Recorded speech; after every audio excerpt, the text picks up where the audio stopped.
And now we're going to look at one where you have both sine and cosine, and they each have their own power. And there's a whole theory around this, and again, it's like a whole section in a lot of textbooks where you can look at different combinations of power and sine and cosine. In fact, you know that you could have sine to the fifth, cosine to the fourth, and then you look at the strategies that you could use to handle when the sine power is odd and the cosine power is even, when the cosine power is odd and the sine power is even, when they're both even, when they're both odd.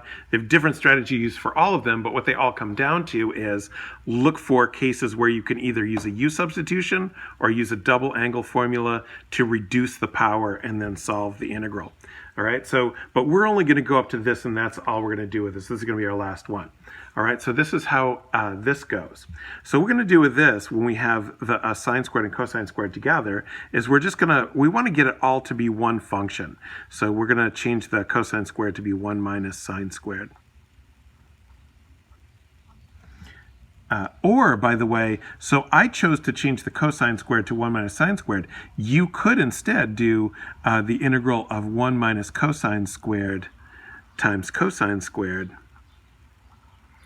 And that would also work. It would look slightly differently, but it would work. It wouldn't even make that much difference. All right, so we're going to go with this formulation here. We start by distributing out the sine.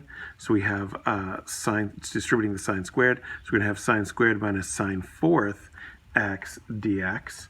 Or, you know, we could right away just write that as sine squared x minus sine squared x sine squared x. So, you know, you don't have to do that. I'm just writing everything in terms of the formulas that we can reduce.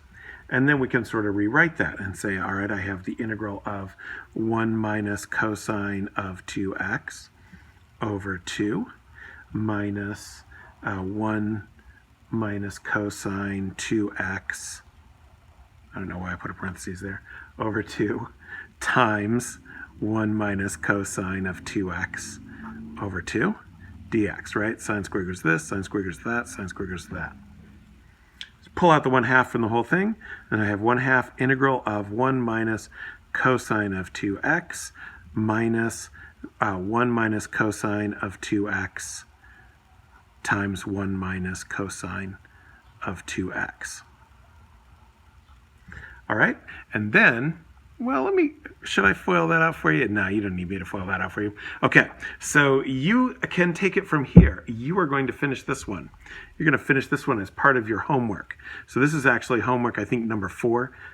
Your homework, and this is part of homework number 34. I'm going to have one more thing for homework number 34. This one is called Trig Powers. It is posted on the Google Classroom. It's posted on the handouts page, and it is going to be due Tuesday, 6/2, June 2nd. Now, there's also going to be another thing due June 2nd, another homework. So, and that's going to be posted up on Friday. So, yeah, you're not going to turn this in. Don't turn this in early until you have both parts. Okay. Some people turn stuff in early. I don't think I'm going to even post the assignment until I have both parts up.